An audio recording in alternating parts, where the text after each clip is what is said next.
വനാന്തരങ്ങളിൽ വശ്യമനോഹരിയായി പെയ്തിറങ്ങുന്ന മരോട്ടിച്ചാൽ വല്ലൂരിലെ ഓലക്കയം വെള്ളച്ചാട്ടം സഞ്ചാരികളുടെ മനം കവരുന്നു.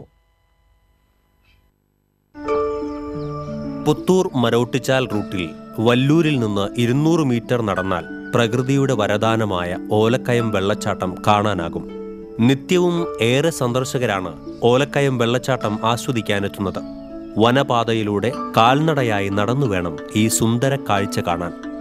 പതിറ്റാണ്ടുകളായി വിനോദസഞ്ചാരികൾ എത്തുന്ന ഇവിടെ നിർമ്മാണ പ്രവർത്തനങ്ങളൊന്നും തുടങ്ങിവെക്കാത്തതിനാൽ പ്രകൃതിയുടെ നൈസർഗികതയ്ക്കും മനോഹാരിതയ്ക്കും ഒരു കുറവും വന്നിട്ടില്ല.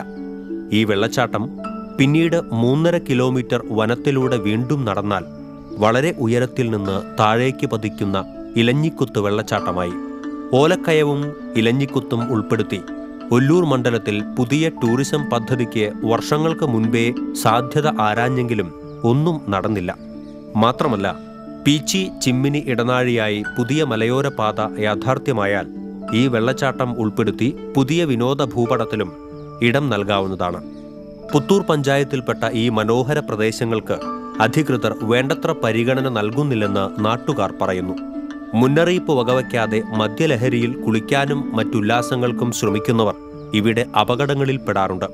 പുത്തൂരിലെ നിർദ്ദിഷ്ട സുവോളജിക്കൽ പാർക്ക് സ്ഥാപിതമാകുന്നതോടെ സമീപത്തെ ഈ വെള്ളച്ചാട്ടങ്ങൾ രാജ്യാന്തര ശ്രദ്ധയാകർഷിക്കുമെന്ന പ്രതീക്ഷയിലാണ് മലയോര നിവാസികൾ. TCV news, Ollur.